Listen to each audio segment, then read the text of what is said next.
Aujourd'hui, nous devons faire face à une réalité qui touche profondément notre population, en particulier les jeunes et les femmes, et maintenant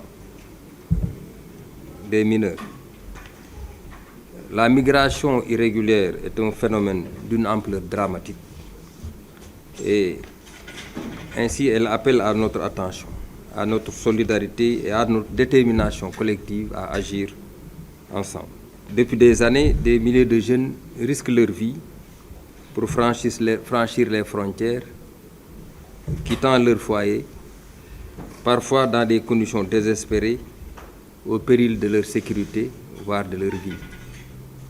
Et face à cette tragédie, nous devons répondre aux défis et risques que la migration irrégulière pose à notre société.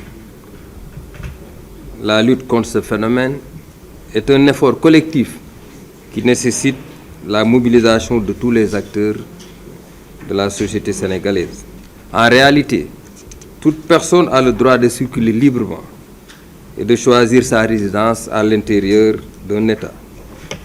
Toute personne a le droit de quitter tout pays, y compris le sien, et de revenir dans son pays.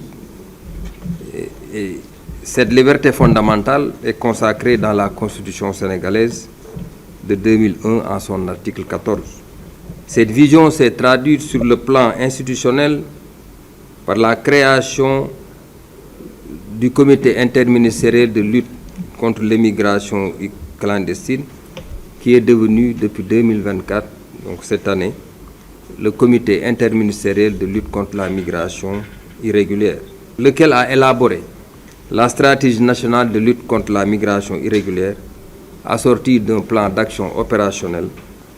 Et ce document stratégique nous décline les axes devant nous permettre de maîtriser le phénomène au niveau national, mais partant du niveau déconcentré.